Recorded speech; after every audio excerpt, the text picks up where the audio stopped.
Imagine a civilization so vast and enduring that it has witnessed 5,000 years of continuous history. A land where emperors commanded millions, where philosophers shaped the minds of nations, where inventions like paper, gunpowder, and the compass changed the world forever.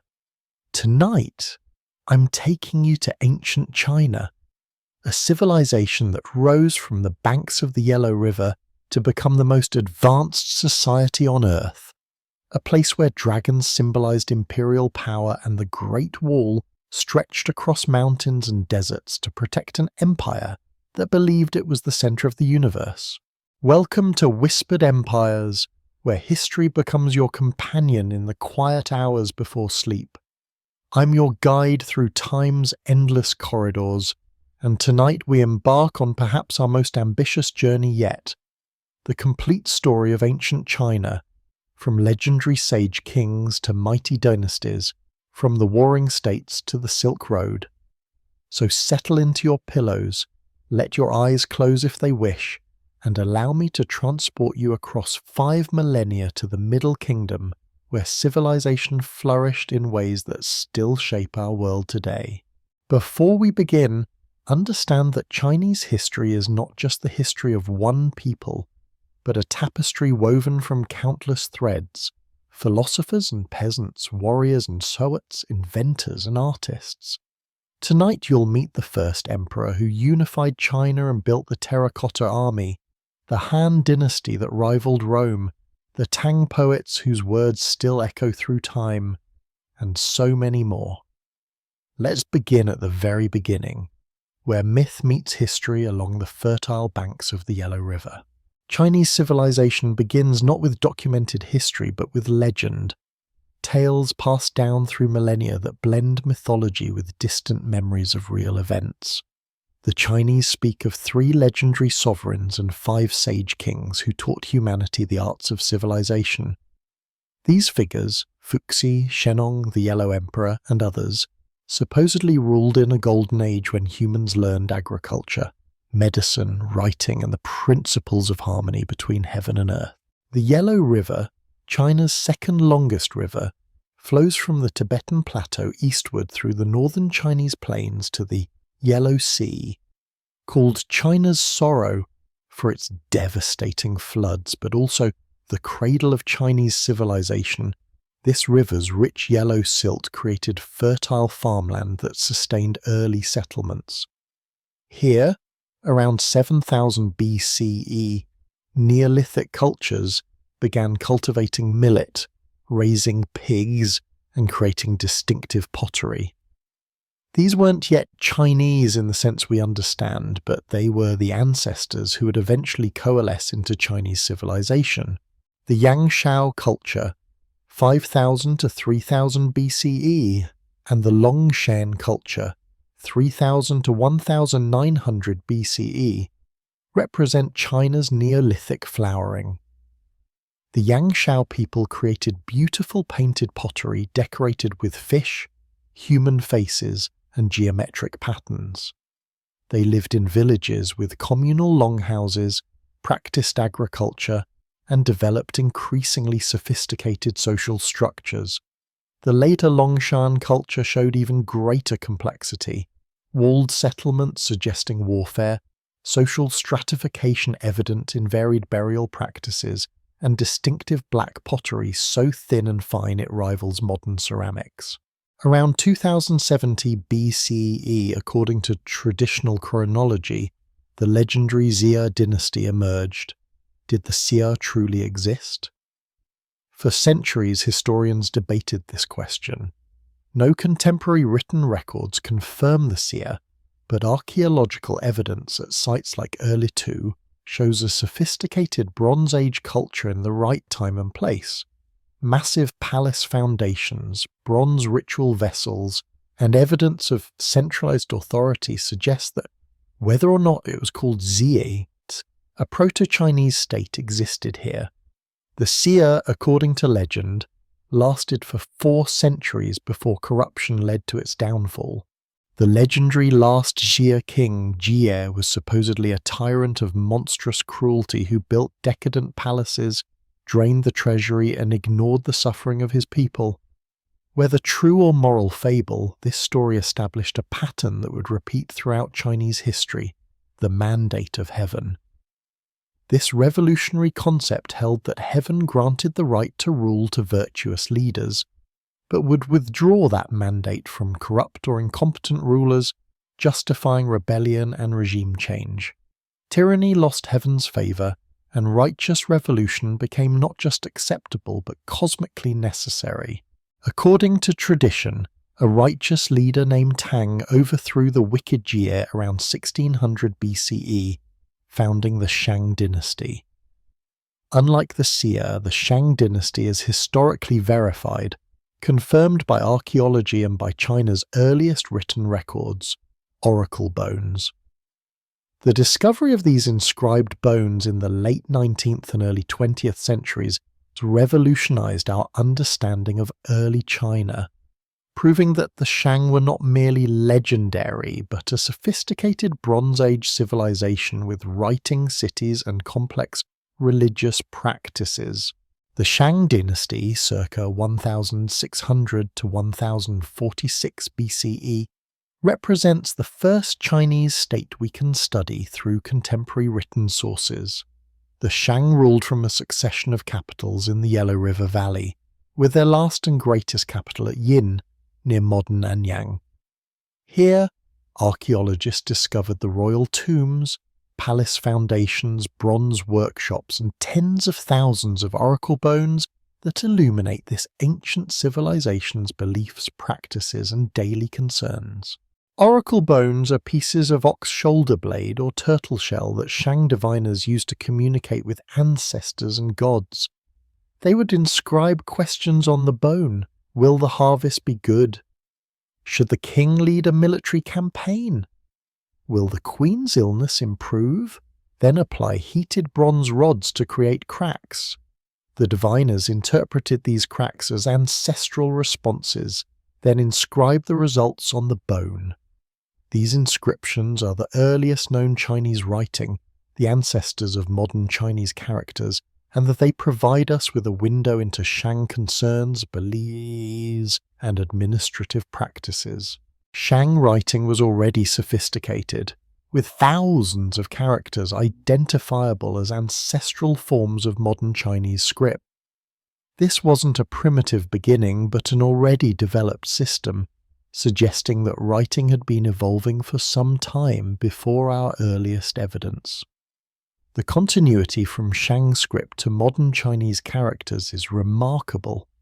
China's writing system has been in continuous use for over 3,000 years, making it the world's oldest continuously used writing system. The Shang were masters of bronze metallurgy, creating vessels of astonishing technical sophistication and artistic beauty. These weren't simple tools but elaborate ritual vessels: dings, tripod cauldrons, guys, food containers, jewels, wine vessels decorated with Taoism monster masks, dragons, and geometric patterns. Shang bronze casting used the piece mold method, creating vessels of a size and intricacy that wouldn't be matched in the West for centuries. These vessels were essential for communicating with ancestors through ritual offerings, reflecting the Shang obsession with ancestral veneration. Shang religion centered on ancestor worship and divination. The Shang kings claimed descent from the divine figure Di or Shangdi, the Lord on high, and the She communicated with their royal ancestors who could intercede with heaven on their behalf. This ancestral cult would remain central to Chinese religion and social structure for millennia, emphasizing filial piety, family continuity, and the connection between living and dead. The Shang also practiced large-scale human sacrifice with royal tombs containing hundreds of sacrificed retainers, war prisoners, and animals, a grim practice that later dynasties would abandon. Shang society was hierarchical and militaristic. At the top was the king, who was simultaneously political ruler, military commander, and chief priest. Below him was an aristocracy of lords who controlled territories, commanded armies, and conducted their own ancestral rituals. The mass of population consisted of farmers, craftsmen, and slaves. The Shang maintained their power through military might. They had war chariots, bronze weapons, and armies that could field thousands of soldiers, and through their monopoly on communicating with the divine. Despite their military power and sophisticated culture, the Shang dynasty fell around 1046 BCE. A state called Zhou, located in the Wei River Valley to the west, grew increasingly powerful under King Wen. His son, King Wu, allied with other states, rebelled against the last Shang king, remembered as a cruel tyrant like his Jia predecessor, and defeated the Shang armies at the Battle of Muye. The Zhou victory wasn't just a change of dynasty, but a transformation in Chinese political philosophy and the beginning of China's classical age. The Zhou dynasty would become the longest-lasting dynasty in Chinese history, though it is divided into two distinct periods: the Western Zhou, 1046 to 771 BCE, and the Eastern Zhou, 771 to 256 BCE. The early Zhou kings consolidated their conquest by developing a political philosophy that would influence Chinese thought for millennia, the mandate of heaven. The Zhou claimed that the Shang had lost heaven's mandate through corruption and cruelty, and that heaven had transferred its approval to the virtuous Zhou. This wasn't mere propaganda, but a genuine political philosophy that made rulers accountable to moral standards. The Western Zhou established their capital at Hao near modern Xi'an. Unlike the Shang's centralized control, the Zhou created a feudal-like system, granting land and titles to relatives and allies who would govern territories as vassals of the Zhou king. This system, called Fengjian, created a network of subordinate states owing loyalty to the Zhou royal house. Initially, this worked well, allowing the Zhou to control a larger territory than the Shang ever had, stretching from the Yellow River Valley into the Yangtze River basin. Zhou bronze inscriptions became longer and more detailed than Shang oracle bones, recording land grants, legal decisions, military campaigns, and ritual ceremonies. These inscriptions show a society concerned with legitimacy, genealogy, and proper ritual performance. The Zhou also developed more elaborate concepts of Tianming, the mandate of heaven, and Dai, virtue or moral power. A ruler's legitimacy depended not on birth alone, but on virtue demonstrated through just rule, proper ritual performance, and care for the people. During the Western Zhou, Chinese culture expanded geographically and became more sophisticated philosophically. The Book of Songs, Shi Jing, China's oldest collection of poetry, contains works from this period: folk songs, aristocratic poems, and ritual hymns that reveal daily life, values, and emotions. These poems show a society with strong family bonds, concern for agricultural prosperity, celebration of virtuous rulers, and criticism of bad governance. The collection would later be canonized by Confucius as one of the 5 classics essential to Chinese education. The Western Zhou period also saw the origins of the concept of Tianxia, all under heaven, the idea that the Chinese king ruled not just a specific territory, but represented cosmic order over the entire civilized world. This concept would profoundly shape Chinese worldview, creating a sense that China was the cultural and political center of the world, surrounded by less civilized peoples who needed to be civilized through Chinese influence or kept at bay through military force. The Western Zhou's feudal system contained the seeds of its own destruction. As generations passed, the vassals became increasingly independent. They developed their own power bases, conducted their own diplomacy, and eventually viewed themselves as sovereign rulers rather than vassals. The Zhou king's actual power contracted to a small royal domain, while they retained only symbolic authority as the Son of Heaven. When barbarian invasions destroyed the western capital in 771 BCE, killing King Yu, the Zhou were forced to relocate their capital eastward to Luoyang, beginning the Eastern Zhou period and the slow disintegration of Zhou authority. The Eastern Zhou is subdivided into two periods: the Spring and Autumn period, 771 to 476 BCE, and the Warring States period, 476 to 221 BCE. The Spring and Autumn period takes its name from the Annals of Spring and Autumn, a historical chronicle of the state of Lu, supposedly edited by Confucius. During this era, the Zhou kings maintained symbolic authority, but real power belonged to the regional lords who now functioned as independent rulers, engaging in diplomacy, warfare, and territorial expansion. Political fragmentation paradoxically led to cultural flourishing. The competing states sought advantages through any means: military innovation, administrative reform, agricultural improvement, and recruiting talented men regardless of birth. This competition created opportunities for scholars, strategists, and philosophers to travel between states, offering their services and developing their ideas. This intellectual ferment produced what later came to be called the 100 Schools of Thought, the classical age of Chinese philosophy. Confucius Kongfuzi, 551 to 479 BCE, is the most influential figure in Chinese cultural history, though he died believing himself a failure.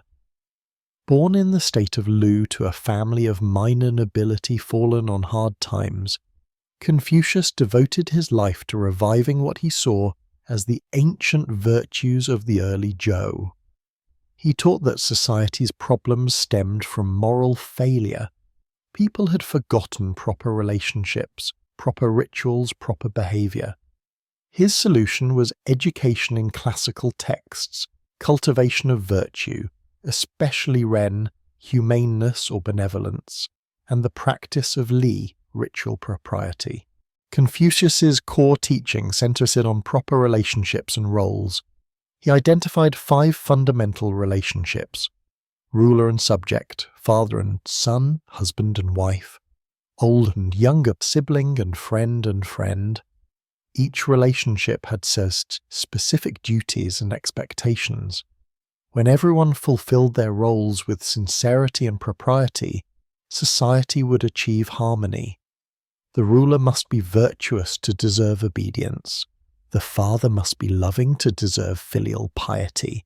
The son must be respectful to deserve paternal care. This reciprocal moral framework shaped Chinese society for 2 millennia. Confucius wandered from state to state seeking a ruler who would implement his ideas, but no one gave him real political power.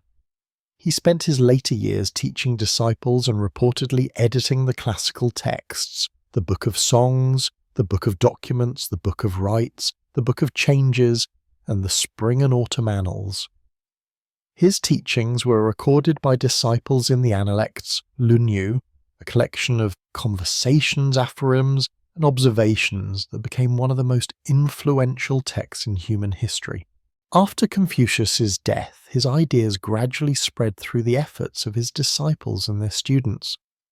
Mengzi or Mencius, 372 to 289 BCE, developed Confucian philosophy further, arguing that human nature was fundamentally good and that proper education could cultivate this innate goodness. He emphasized the people's right to rebel against unjust rulers, arguing that a true king ruled through moral example rather than force, and that the people's welfare was the ultimate purpose of government. While Confucianism emphasized moral cultivation and social harmony, Taoism offered a very different path. Laozi, possibly 6th century BCE, though his historical existence is debated, supposedly wrote the Tao Te Ching, the classic of the way and virtue, a cryptic text that advised rulers and individuals to align themselves with the Tao. the ineffable way or pattern underlying all existence. Taoism advocated naturalness, spontaneity, and non-action, wu wei, suggesting that excessive human intervention in natural processes caused problems. Where Confucians sought to perfect society through education and ritual, Taoists questioned whether civilization itself was the problem. Zhuangzi, 369 to 286 BCE, developed Taoist philosophy into a sophisticated worldview, questioning all conventional values and distinctions. His writings, full of paradoxes, parables, and humor, challenge readers to see beyond surface appearances and conventional thinking. He told of dreaming he was a butterfly and awakening, uncertain whether he was a man who had dreamt of being a butterfly, or a butterfly now dreaming of being a man. Such stories questioned the certainty of knowledge and encouraged a flexible, relativistic perspective at odds with Confucian certainty about proper roles and behaviors. Other philosophical schools flourished during this period. The Mohists, following Mozi, 470 to 391 BCE, advocated universal love, opposed offensive warfare, and emphasized practical benefits over empty ritual. The logicians explored paradoxes and the relationship between names and reality. The school of yin-yang developed theories about the complementary forces of nature and the 5 elements, wood, fire, earth, metal, water, that supposedly explained all change and interaction in the universe. The philosophers weren't just abstract thinkers, but practical advisors addressing real problems: how to govern effectively, how to wage war successfully, how to live well in troubled times. Their ideas competed in what was essentially an intellectual marketplace, with states experimenting with different approaches. Some states tried Confucian virtue, others adopted legalist organization, and still others attempted Taoist non-intervention. This experimentation would continue through the next period, when competition intensified from philosophical debate to total warfare. The Warring States period, 476 to 221 BCE, saw the spring and autumn period's remaining states consolidate into 7 major powers: Qin, Chu, Zhou, Wei, Han, Yan, and Qi, plus a few smaller states. These kingdoms waged increasingly destructive warfare using massed infantry armies numbering in the hundreds of thousands. The Zhou kings still existed but were completely powerless, maintaining only symbolic authority. Real power belonged to the kings of the warring states, who no longer pretended to be vassals but openly claimed royal titles. Military technology and tactics evolved rapidly. Iron weapons and tools became widespread, making agriculture more productive and warfare more lethal. Cavalry learned from northern nomads supplemented infantry and chariots. Crossbows gave common soldiers the ability to penetrate armor at range. States built extensive fortification walls to defend borders, predecessors of the later Great Wall. Military treatises like Sun Tzu's Art of War codified strategic thinking, emphasizing deception, psychology, and careful planning over simple courage. The constant warfare paradoxically drove innovation and reform. States had to mobilize resources efficiently to survive. They reformed administration, improved agriculture, standardized laws, and promoted officials based on merit rather than birth. States that failed to reform were conquered. States that successfully reformed grew stronger. This competitive pressure transformed China from a feudal society into a bureaucratic state where talent and organization mattered more than noble birth. Agriculture improved through better iron tools, ox-drawn plows, and sophisticated irrigation. Population increased, cities grew, and commerce flourished despite the warfare. Merchants became wealthy enough to influence politics, though Confucian scholars disdained commerce as parasitic, below agriculture in social value. Trade networks extended throughout the warring states and beyond, bringing goods, ideas, and technologies from distant regions. Legalism emerged as the most influential political philosophy of the warring states period. Legalist thinkers like Shang, Shen Buhai, and Han Feizi rejected Confucian faith in moral example and Taoist non-intervention. They argued that human nature was selfish, that people responded to rewards and punishments, and that effective government required clear laws strictly enforced, powerful incentives for compliance, and harsh penalties for violation. Legalism wasn't about justice or virtue, but about state power and social control. Shang served the state of Qin from 356 to 338 BCE, implementing radical legalist reforms. He abolished the old aristocracy's privileges, distributed land to peasants, organized society into mutual responsibility groups, standardized weights and measures, and created a comprehensive legal code with severe punishments. His reforms made Qin socially mobile, economically productive, and militarily powerful, but also created a harsh authoritarian state where the law's letter mattered more than justice's spirit. The state of Qin, located in the Wei River Valley in the west, benefited from legalist reforms and geographical advantages. Protected by the mountains to the west and north, Qin was somewhat isolated from the eastern states' constant warfare, allowing it to build strength while others exhausted themselves. Qin also controlled valuable salt resources and fertile agricultural land. Over the Warring States period, Qin grew progressively stronger while systematically conquering its neighbours. By the mid-3rd century BCE, Qin's ultimate victory seemed inevitable. Other states tried alliances, diplomatic manoeuvres, and desperate military campaigns, but Qin's organisation, ruthlessness, and resources proved overwhelming. Between 230 and 221 BCE, Qin systematically conquered the remaining states. The last to fall was Qi, which surrendered without a fight in 221 BCE. For the first time in centuries, China was unified under a single ruler, Qin Shi Huang, the first emperor of Qin. King Zheng of Qin, having conquered all rival states, declared himself Shi Huangdi, the first emperor, in 221 BCE. This title was unprecedented.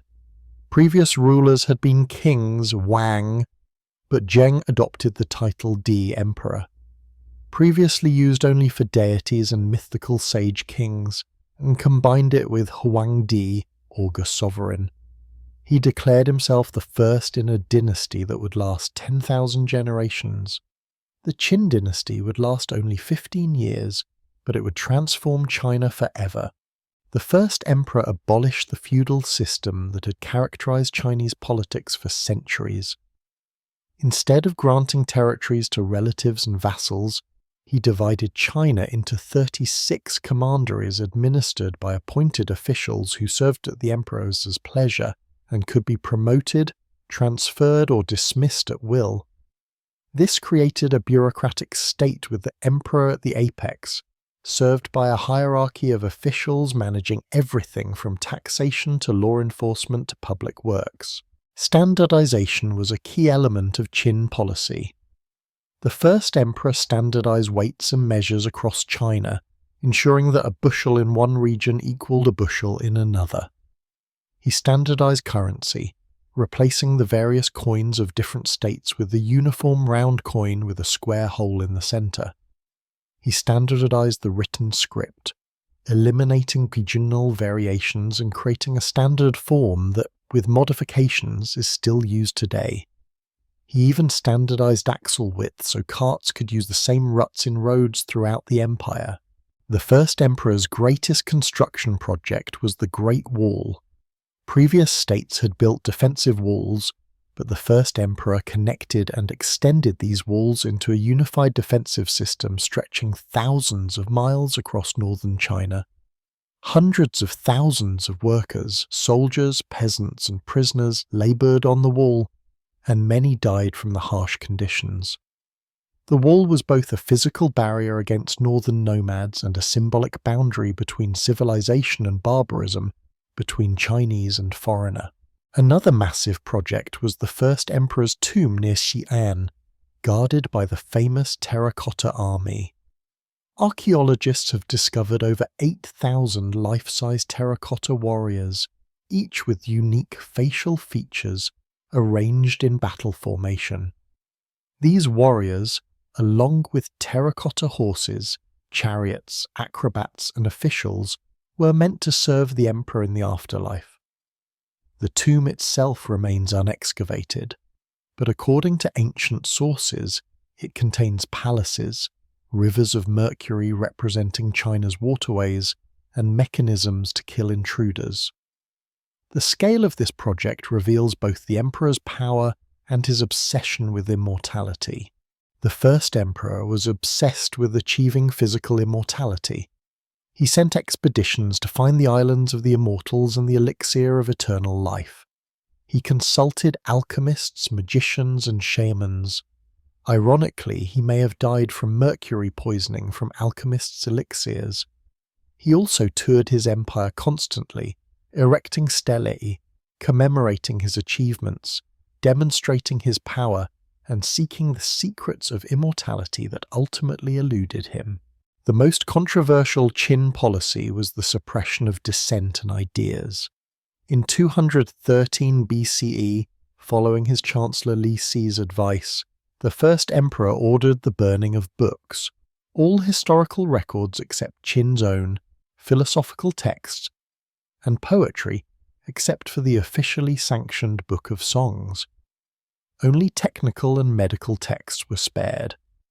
The purpose was to eliminate alternative views of history and governance that might question Qin legitimacy. The following year, according to traditional counts, 460 scholars were buried alive for criticism or possessing forbidden texts. Despite the first emperor's power and ambition, his dynasty collapsed almost immediately after his death in 210 BCE. His death during a tour of the empire was concealed by courtiers who placed him in a cart with rotting fish to disguise the smell. His weak eldest son was passed over, and a younger son, Qin Ershi, second emperor, was installed. Within a few years, rebellions erupted across China. The harsh legalist policies, heavy taxation, massive labor conscription, and brutal punishments had created widespread resentment. When the central authority weakened, the empire exploded in revolt. Multiple rebel groups arose, including one led by Liu Bang, a low-born peasant who had become a minor official, and another led by Shang, a charismatic aristocrat from the old state of Chu. These two eventually faced each other for control of China. The aristocratic warrior Xiang seemed destined to win, but Liu Bang proved more patient, flexible, and politically astute. After years of conflict, Liu Bang defeated Shang who committed suicide in 202 BCE.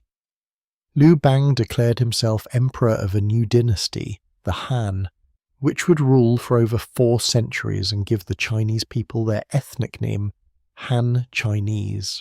Emperor Gaozu, Liu Bang's posthumous name, founded the Han Dynasty in 202 BCE and established his capital at Chang'an near the Qin capital. Having seen the Qin's brutal collapse, Gaozu moderated many harsh policies while maintaining the centralized bureaucratic structure the Qin had created. He reduced taxes, lightened punishments, and granted semi-autonomous kingdoms to relatives and key supporters, though the central government retained ultimate authority. The Han Dynasty is divided into 2 periods: the Western or former Han, 202 BCE to 9 CE, and the Eastern or later Han, 25 to 220 CE, separated by the brief Qin dynasty of Wang Mang. Early Han emperors followed the Taoist-influenced philosophy of Wu Wei non-action, letting society recover from the Qin's harsh policies and the subsequent civil war. They reduced government intervention, lowered taxes, encouraged agriculture, and focused on peace and prosperity rather than costly military campaigns. This period, especially under Emperor Wen, reigned 180 to 157 BCE and Emperor Jing ruling. 157 to 141 BCE saw economic recovery and population growth. Historians remember these reigns as models of benevolent governance. Everything changed under Emperor Wu reigned. 141 to 87 BCE, the martial emperor, whose 54-year reign transformed the Han Dynasty and Chinese history. Emperor Wu was ambitious, energetic, and determined to expand Chinese power and influence. He launched military campaigns in all directions, sending armies north against the Xiongnu nomads, south into modern Vietnam, east into Korea, and west into Central Asia. These campaigns were expensive and cost many lives, but they dramatically expanded Han territory and influence. The conflict with the Xiongnu, a confederation of nomadic peoples north of China, defined much of Han foreign policy. The Xiongnu were superb horsemen and archers whose mobility made them difficult to defeat. Early Han emperors had tried appeasement, sending princesses, silk, and other tribute to the Xiongnu Chanyu chief in exchange for peace. Emperor Wu rejected this humiliating policy, launching massive campaigns that pushed the Xiongnu north and west, though never completely defeating them.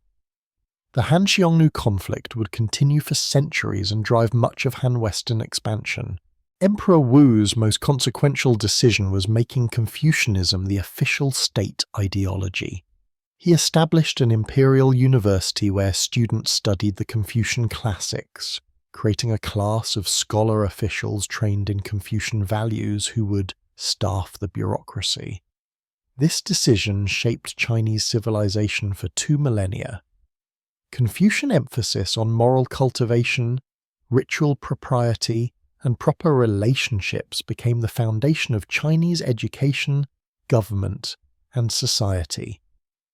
The Confucian scholar official, selected through examination on classical texts, became the ideal of Chinese governance. The Han created the Silk Road, though they didn't plan it as such. Emperor Wu sent the diplomat Zhang Qian westward around 138 BCE to seek allies against the Xiongnu. Zhang Qian's journey took him through Central Asia, where he encountered sophisticated civilizations, including the Greco-Bactrian kingdoms descended from Alexander the Great's conquests. Though Zhang Qian didn't secure military alliances, his reports of Western lands, products, and peoples inspired Han interest in Western trade. Chinese silk, desperately desired in the West, travelled westward while horses, glassware, and exotic goods moved eastward along the routes that became known as the Silk Road. The Silk Road wasn't a single road, but a network of trade routes connecting China to Central Asia, Persia, India, and eventually the Mediterranean world. Chinese silk was worth its weight in gold in Rome, where it became a luxury item despite Roman moralists' complaints about expensive foreign decadence.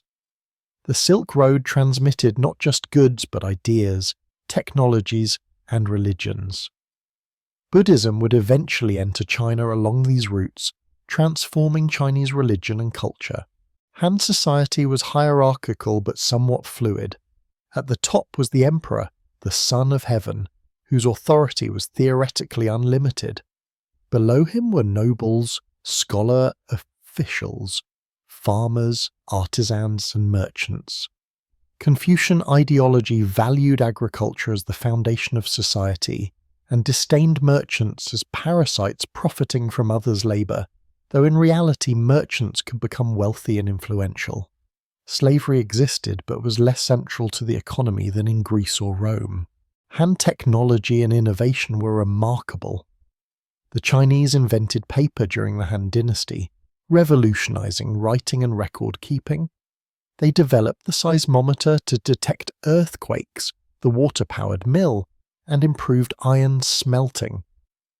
Han astronomers accurately calculated the solar year, tracked planetary movements, and recorded sunspots and supernovae. Han mathematicians developed techniques for solving equations, calculating square and cube roots, and handling fractions. Han literature and scholarship flourished. Sima Qian, 145–86 BCE, wrote the records of the Grand Historian Shiji, a massive historical work covering Chinese history from the Yellow Emperor to his own time. This wasn't just a chronicle but a literary masterpiece with character studies, analysis of historical patterns, and reflections on human nature and governance. Sima Qian's work established the model for Chinese historical writing, comprehensive, analytical, and concerned with moral lessons. Later dynasties would commission official histories modelled on his work. The poet Sima Xiangru, 179–117 BCE, perfected the Fu, an elaborate poetic form mixing prose and verse that described hunts, palaces, journeys, or philosophical themes in ornate, elusive language. Han poetry wasn't just entertainment but served political and social functions, and mastery of classical texts and composition was essential for scholar officials. Despite its achievements, the Han Dynasty faced recurring problems: court intrigue, power struggles between emperors, consort families and eunuchs, and the tension between Confucian ideals and political reality created instability. Powerful families accumulated land and wealth, reducing the independent peasantry that provided taxes and soldiers. Natural disasters could spark rebellions, especially when combined with government weakness or corruption. In 9 CE, Wang Mang, a powerful official from the Empress Dowager's family, usurped the throne and declared a new dynasty, the Xin. Wang Mang attempted radical reforms based on classical texts, land redistribution, debt forgiveness, restructuring government, but his reforms were poorly implemented and alienated powerful interests without helping the poor. Natural disasters, including Yellow River floods, sparked rebellions. In 23 CE, rebels killed Wang Mang and paraded his head through the streets. After several years of chaos, a Han descendant, Liu Xiu, Emperor Guangwu, restored the Han Dynasty in 25 CE, beginning the Eastern Han period with its capital at Luoyang. The Eastern Han, 25–220 CE, restored Han rule and brought renewed prosperity and stability, especially under the early emperors. Emperor Guangwu was an effective, relatively modest ruler who reduced taxes and avoided expensive military campaigns. His successors, particularly Emperor Ming and Emperor Zhang, maintained stability and prosperity. The Eastern Han reached its territorial maximum, controlling the western regions, Central Asia, northern Vietnam, and parts of Korea.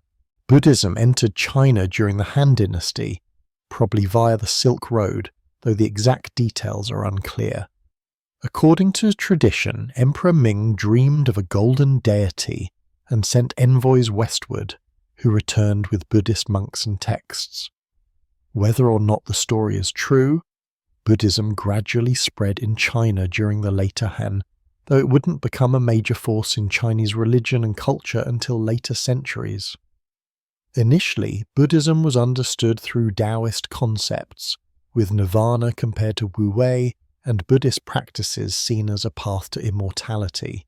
The later Han suffered from the same problems as the former Han, but worse. Powerful eunuchs who served the emperor but couldn't threaten the throne through their own offspring accumulated immense power. Consort families of empresses and imperial concubines also wielded influence. These groups struggled for control, with emperors often mere figureheads. The Confucian scholar officials despised the eunuchs as corrupt usurpers, leading to purges where hundreds of scholars and their families were executed or exiled. Natural disasters and peasant suffering led to the Yellow Turban Rebellion in 184 CE. This massive uprising, inspired by Taoist-influenced folk religion, promised that the blue heaven, the Han, had ended, and the yellow heaven, the rebels, was beginning. The rebellion involved hundreds of thousands across multiple provinces. Though the government eventually suppressed it, the effort weakened central authority and empowered regional military commanders who had raised private armies to fight the rebels. The Han Dynasty limped along until 220 CE, but real power belonged to warlords who carved out regional power bases. The last Han Emperor Buzz was a puppet manipulated by Cao Cao, a brilliant, ruthless general who controlled northern China. When Cao Cao died in 220 CE, his son Cao Pi forced the last Han emperor to abdicate and declared a new dynasty, the Wei. But two other warlords also claimed imperial authority, Liu Bei in the southwest, claiming legitimacy as a distant Han relative, declared the Shu Han kingdom, and Sun Quan in the southeast declared the Wu kingdom. China was divided into three kingdoms. The Three Kingdoms period, 220 to 280 CE, was brief but has captured Chinese imagination ever since. The Romance of the Three Kingdoms, a historical novel written in the 14th century, dramatized this period's events, turning historical figures into legendary heroes and villains. Cao Cao became the cunning, ruthless schemer, Liu Bei the benevolent, righteous ruler, Guan Yu the loyal martial saint, Zhuge Liang the wise, supernatural strategist, and countless others received memorable characterizations that shaped their popular image more than historical reality. The constant warfare was devastating but drove innovation in military tactics, organization, and technology. The kingdoms competed through any advantage: better weapons, superior organization, brilliant strategy. Despite the warfare, culture flourished. Literature, especially poetry, developed new forms and styles. Philosophical Taoism evolved into religious Taoism with an elaborate pantheon, rituals, and pursuit of immortality through alchemy and meditation. Buddhism continued spreading, gaining converts among both elite and common people.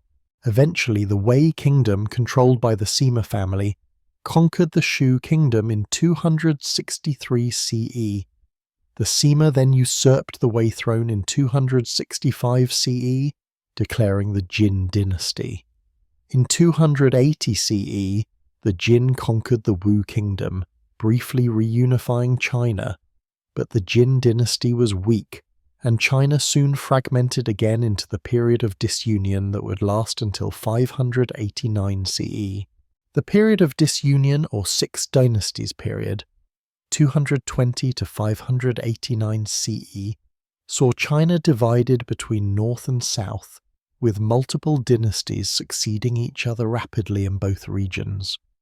The north experienced conquest and rule by non-Chinese peoples, the Five Barbarians, nomadic and semi-nomadic groups from the northern and western frontiers, who had been gradually moving into Chinese territory.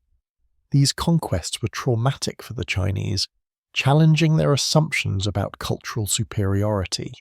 The northern dynasties were founded by various non-Chinese groups, Xiongnu, Xianbei, Di, Chang, Jie, who had adopted varying degrees of Chinese culture. Some rulers tried to maintain their ethnic identity while ruling Chinese subjects. Others embraced Chinese culture so thoroughly they became essentially Chinese. The Northern Wei dynasty, 386 to 534 CE, founded by the Xianbei Tuoba clan, exemplifies this process. Early Northern Wei emperors maintained nomadic customs, but later emperors, especially Emperor Xiaowen, 471 to 499 CE, actively Sinicized their people, adopting Chinese dress, language, names, and administrative practices. Buddhism flourished during the period of disunion. The foreign rulers of northern China often patronized Buddhism, perhaps because it was universalist rather than ethnically Chinese like Confucianism. monks translated Buddhist texts from Sanskrit into Chinese, adapting Indian Buddhism to Chinese culture. Buddhist monasteries became centers of learning, art, and economic activity. Cave temples like the Gao caves at Dunhuang and the Longmen grottos near Luoyang were carved and decorated with Buddhist art of astounding beauty. Southern China, ruled by a succession of dynasties based at Jiangkang, modern Nanjing, maintained greater cultural continuity with the classical Han tradition. Southern aristocratic families preserved classical literature, practiced traditional rituals, and looked down on the North as barbarized. But Southern culture also evolved, with Buddhism, Taoism, and Confucianism blending in new ways. The southern landscape, misty mountains, winding rivers, bamboo forests, inspired nature poetry and landscape painting that became defining elements of Chinese aesthetics. Despite political fragmentation, this period saw significant cultural development. Poetry flourished, with poets like Tao Yuanming, 365 to 427 CE, perfecting the pastoral style celebrating nature and rustic simplicity. Calligraphy developed as an art form, with Wang Siji, 303 to 361 CE, establishing standards that influenced Chinese writing for centuries. Philosophical discourse continued, with scholars debating the relationships between Confucianism, Taoism, and Buddhism in what became known as dark learning or Neo-Taoism.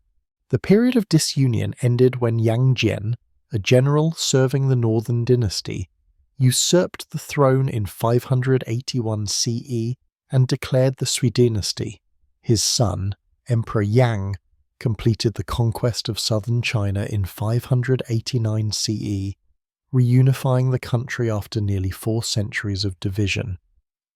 The Sui would last only 37 years, but like the Qin before them, they would reunify China and establish foundations for a subsequent great dynasty, the Tang. The Sui dynasty, 581 to 618 CE, accomplished the monumental task of reunifying China after nearly 4 centuries of division. Emperor Wen, Yang Jian, and his son Emperor Yang restored centralized government, standardized laws and administration, reformed the economy, and launched massive public works projects. They built a new capital at Daxing, later Chang'an, under the Tang, expanded and improved the Great Wall, and most ambitiously constructed the Grand Canal linking the Yellow River to the Yangtze River. The Grand Canal was an engineering marvel over 1,000 miles long, connecting North and South China and allowing grain from the productive Yangtze Valley to feed northern cities and armies. Millions of workers were conscripted for this project and many died from the brutal conditions.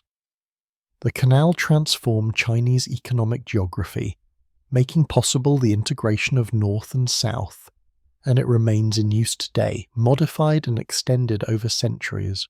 Emperor Yang was ambitious but reckless.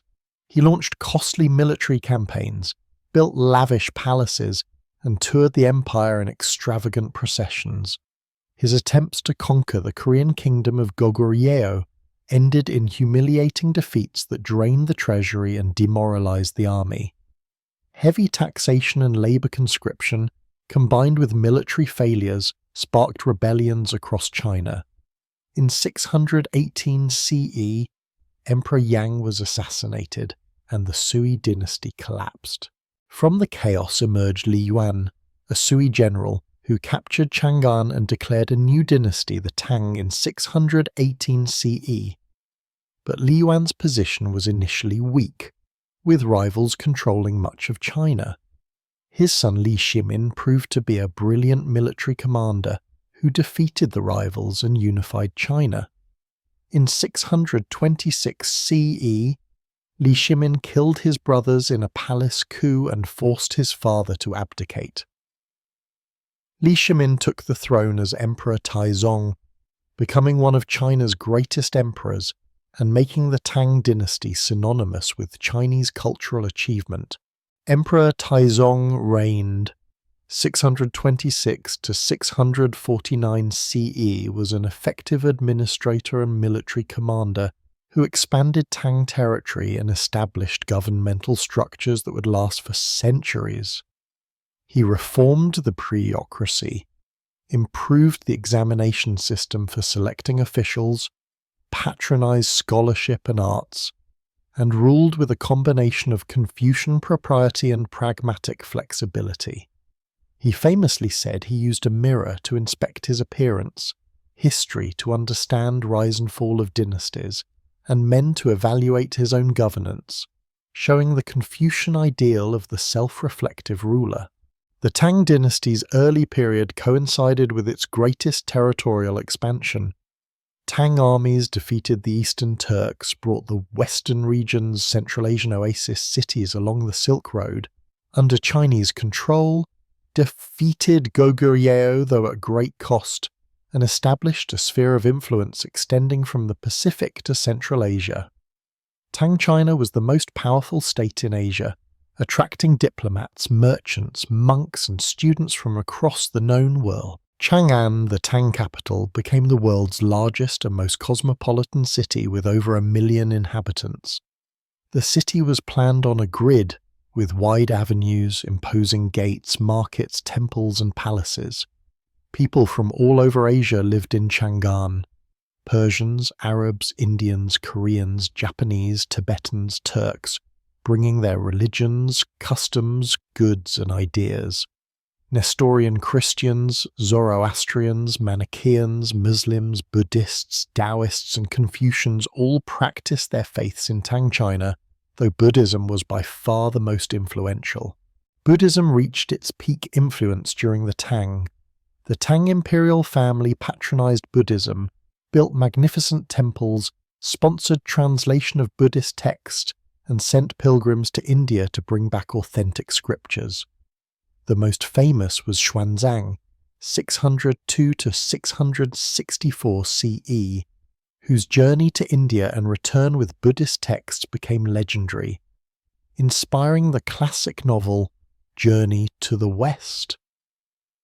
Buddhist monasteries became wealthy through donations, controlled large estates, engaged in commerce, and wielded significant economic and social power. The Tang examination system became the primary method for recruiting government officials. Young men studied the Confucian classics, history, poetry, and composition, then took examinations at various levels. Successful candidates could receive official appointments, while failure meant lost years of study and dashed hopes. The system was theoretically meritocratic. Anyone could take the exams, but in practice only families wealthy enough to afford years of education could compete.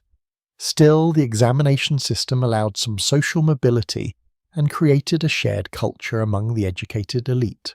Tang poetry represents perhaps the highest achievement of Chinese literature. Thousands of Tang poets, both famous and obscure, composed works that remain central to Chinese culture. Li Bai, 701 to 762 CE, wrote romantic, imaginative poetry celebrating nature, friendship, wine, and the joy of living in the moment. Du Fu, 712 to 770 CE, wrote socially conscious poetry reflecting on war's devastation, official corruption, and common people's suffering. Bai Juyi, 772 to 846 CE, wrote accessible poetry about everyday life and social issues. Tang poetry set the standard for Chinese verse, and later generations memorized Tang poems as part of classical education. The Tang also saw developments in painting, calligraphy, ceramics, and architecture. Tang paintings, though few original works survive, pioneered landscape painting that captured nature's essence rather than literal appearance. Tang ceramics, especially the three-color glazed pottery, Sankei, were technically sophisticated and aesthetically beautiful. Tang architecture, with its characteristic curved roofs and elaborate brackets, influenced Asian architecture from Japan to Vietnam. Despite its glory, the Tang dynasty faced challenges. The Anlushan Rebellion, 755 to 763 CE, nearly destroyed the dynasty. Anlushan was a general of Sogdian Turkic ancestry who commanded the northeastern frontier armies. In 755 CE, he rebelled, captured Chang'an, and declared himself emperor. The Tang emperor fled, and it took 8 years of devastating warfare to suppress the rebellion, with millions dying from violence, famine, and disease. The Tang survived but never fully recovered its former power. The central government weakened, regional military governors became semi-independent warlords, and the dynasty entered a long decline.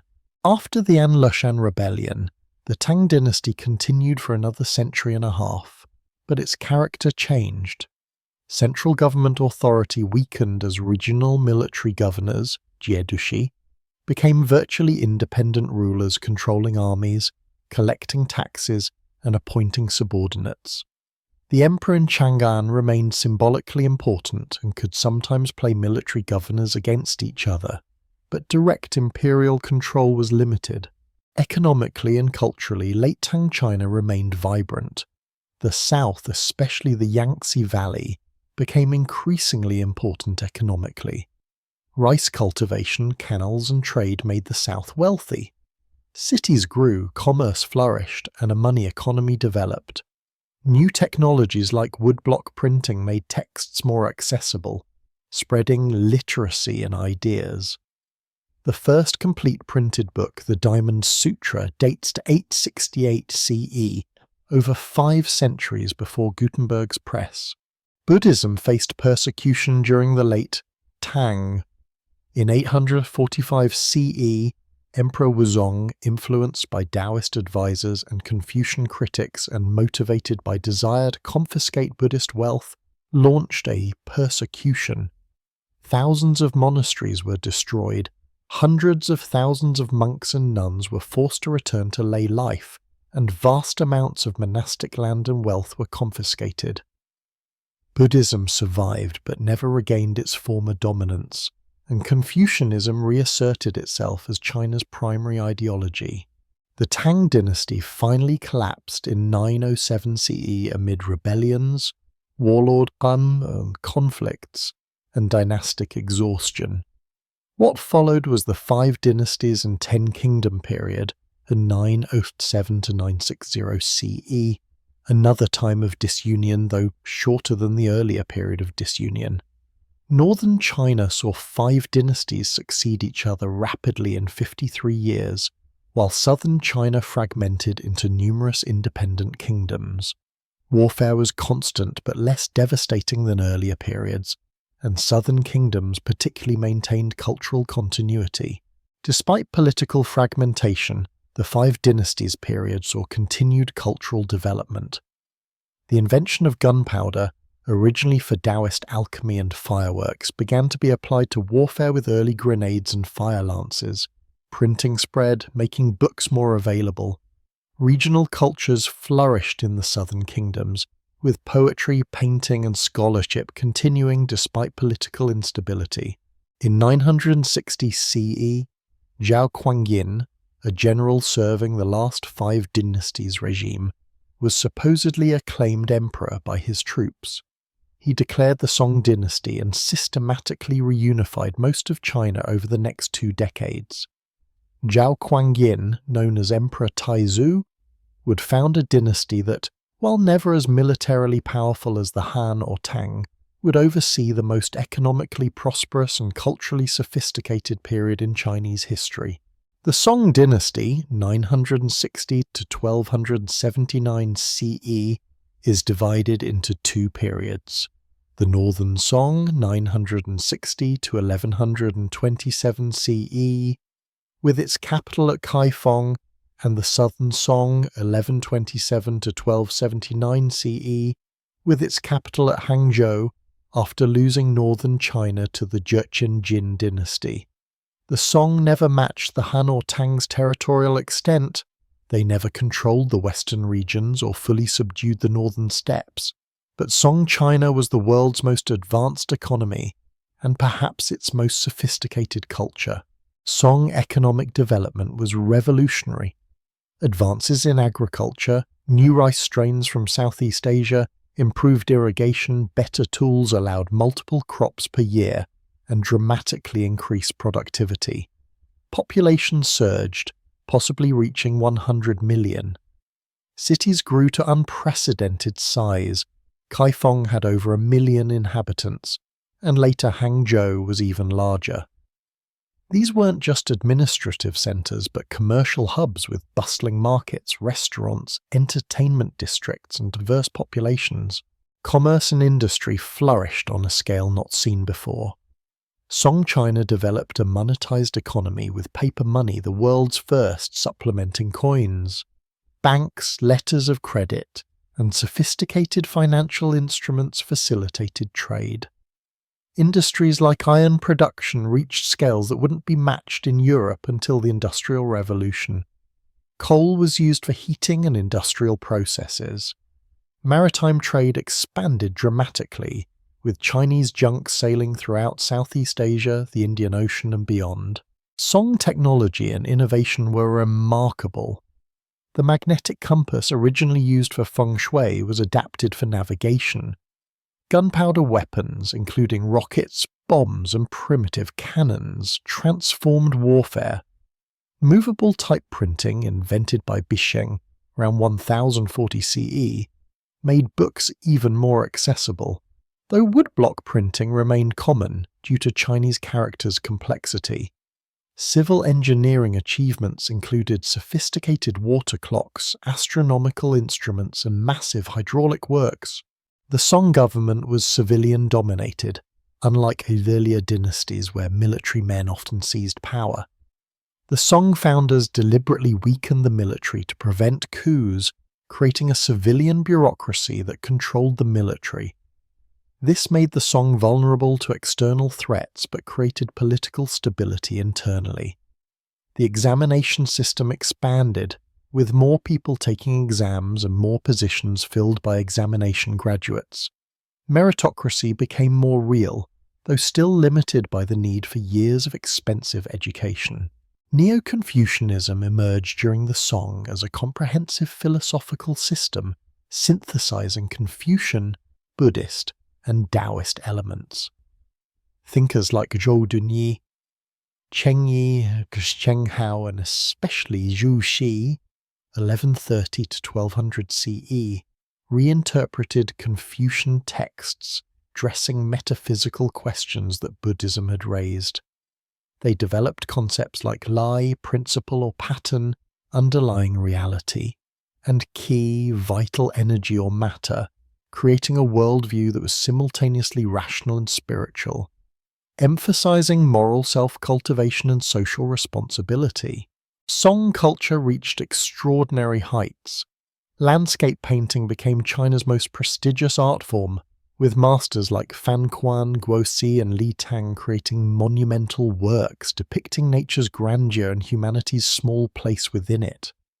Ceramics advanced technically and aesthetically, with Song celadons and other wares prized worldwide. Poetry continued the Tang tradition while developing new forms and styles. Song literati, educated scholar officials who were simultaneously poets, painters, calligraphers and philosophers, embodied the Confucian ideal of the cultivated gentleman. Women's status declined during the Song, particularly with the spread of foot binding among elite families. This painful practice, which broke and bound girls' feet to create small lotus feet, considered attractive physically disabled women and symbolized their confinement to domestic space. It would continue for nearly 1,000 years until abolished in the early 20th century. Confucian orthodoxy increasingly emphasized female subordination, though some women achieved education and recognition as poets or artists despite restrictions. The Song dynasty's greatest weakness was military. Despite technological advantages, including gunpowder weapons, the Song were repeatedly defeated by the northern neighbours, first the Khitan Liao dynasty, then the Tanguchi Xia kingdom, and finally the Jurchen Jin dynasty. In 1127 CE, the Jurchen conquered northern China, captured the Song capital Kaifeng, and took the emperor and much of the imperial family captive. The Song court fled south, re-established itself at Hangzhou, and continued as the Southern Song, controlling only southern China. The Southern Song, 1127 to 1279 CE, was even more commercially and culturally sophisticated than the Northern Song, though militarily weaker and territorially smaller. Hangzhou became the world's largest and most prosperous city, with perhaps 1.5 million inhabitants. Marco Polo, visiting in the late 13th century, described it with wonder as the finest city in the world, with its canals, bridges, markets, and refinement. Southern Song China was probably the world's most developed economy and sophisticated society, until the Mongols arrived. The Mongols exploded out of the steppes in the early 13th century under Genghis Khan, creating the largest contiguous land empire in history. The Mongols were nomadic pastoralists whose military organization, mobility, and ruthlessness made them nearly invincible. They conquered Central Asia, the Middle East, Russia, and eventually turned their attention to China. The Mongol conquest of China took decades. Genghis Khan attacked the Jin dynasty in northern China starting in 1211, but the Jin resisted stubbornly. Mongol armies excelled in open warfare but initially struggled with fortified cities. The Mongols learned siege warfare, employing Chinese and Central Asian engineers who built sophisticated siege engines. The Jin dynasty finally fell in 1234, but the Song dynasty proved even more difficult to conquer. Genghis Khan's grandson Kublai Khan completed the conquest of Song China. Kublai was more Sinicized than earlier Mongol leaders, appreciating Chinese culture and administration while maintaining Mongol identity and military supremacy. The Southern Song resisted for decades, but Mongol persistence, military superiority, and eventual mastery of naval warfare overwhelmed Song defences. The last Song emperor, a child, drowned, possibly murdered, in 1279 when his boat sank after a naval defeat.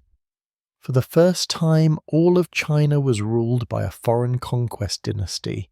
Kublai Khan declared the Yuan dynasty in 1271, even before completing the conquest of the Song. He made Daedu, modern Beijing, his capital, building a magnificent city that combined Mongol and Chinese elements. The Yuan dynasty, 1271 to 1368, ruled China for less than a century, but it connected China to a vast Eurasian empire and facilitated unprecedented exchange between East and West. The Yuan government created an ethnic hierarchy. Mongols at the top, then color-eyed people, Central Asians and other non-Chinese conquered by the Mongols, then Northern Chinese, and finally Southern Chinese at the bottom. This system privileged Mongols and their allies while discriminating against the Chinese, especially Southerners. Mongols held top government and military positions, though they employed many Chinese administrators who possessed necessary bureaucratic skills. The Yuan discontinued the examination system, removing the primary avenue for Chinese advancement and alienating the scholar official class. This was both practical. The Mongols didn't want to rely entirely on Chinese officials who might be disloyal, and cultural. The Mongols valued military prowess over scholarly learning. This policy created resentment among educated Chinese who felt their talents were wasted. Despite discrimination, Chinese culture continued developing during the Yuan. Drama flourished, with Yuan playwrights creating works that combined poetry, music, and dialogue. Guan Hanqing wrote powerful plays about justice, loyalty, and resistance to oppression. The art of the literati, poetry, painting, calligraphy continued among Chinese elites who refused to serve the Mongol government, using art to express cultural identity and resistance. The Pax Mongolica, the Mongol peace across their vast empire, facilitated trade and cultural exchange on an unprecedented scale. The Silk Road was safer than ever before, allowing merchants to travel from the Mediterranean to China.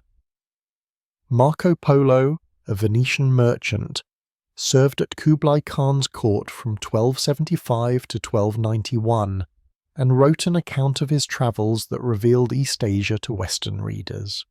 Whether all his stories were true is debated, but his account captured Western imagination and inspired later explorers.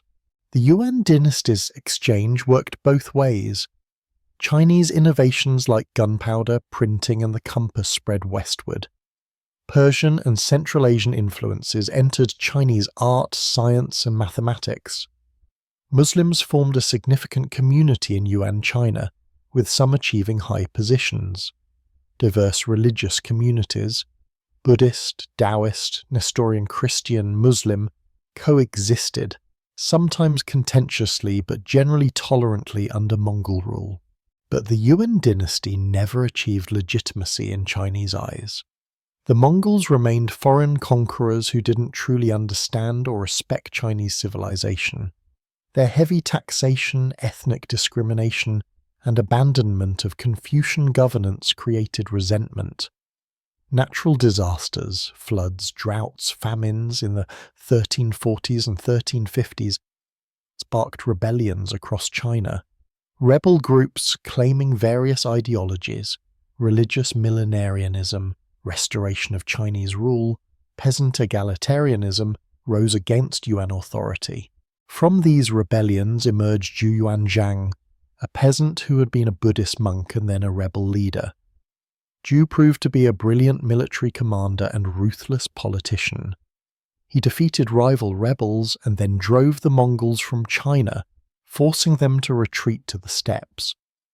In 1368, Zhou Yuanzhang declared himself emperor of a new dynasty, the Ming, meaning bright or brilliant, a name proclaiming Chinese civilization's restoration after Mongol darkness.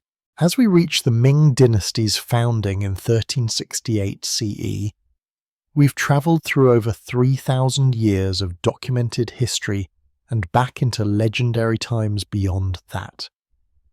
From Neolithic villages along the Yellow River to the Mongol Empire's vastness, we've witnessed the rise and fall of dynasties, the teachings of philosophers that shaped billions of lives, the creation of technologies that changed the world, and the development of a culture of extraordinary continuity and sophistication.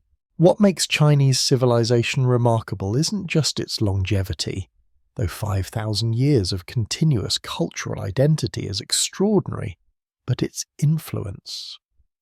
Chinese inventions, paper, printing, gunpowder, the compass, transformed human civilization. Chinese philosophy, Confucianism, Taoism, and Chinese Buddhism shaped not only China but Korea, Japan, Vietnam, and beyond. Chinese art, calligraphy, landscape painting, ceramics created aesthetic traditions that still inspire. Chinese governance, the examination system, bureaucratic administration, concepts like the mandate of heaven influence political thinking across Asia. Chinese history teaches us about resilience. Dynasties rose and fell, foreign conquerors came and were absorbed, catastrophes struck and were overcome. Yet Chinese civilization persisted, adapting without losing its essential character. It teaches us about the power of culture. Even when militarily conquered, Chinese civilization ultimately absorbed its conquerors through cultural superiority. It teaches us about continuity. The Confucian texts studied by Han Dynasty scholars were still being studied 2,000 years later. As you drift into sleep, remember that the ancient China we've explored isn't really ancient. It's the foundation of modern China, which remains shaped by its history. The Chinese still read Tang poetry, practice calligraphy, in the style perfected centuries ago, celebrate festivals whose origins stretch back millennia, and identify as heirs to this continuous civilization. The past isn't dead in China. It's living in every character written, every festival celebrated, every value passed from generation to generation. The story we've told tonight is one of humanity's greatest achievements, a civilization that reached heights of sophistication, faced depths of chaos, always endured and always renewed itself. From the Yellow River's banks to the Great Wall's heights, from the Silk Road's caravans to the examination halls where scholars studied by candlelight, Chinese civilization created wonders that enriched all humanity.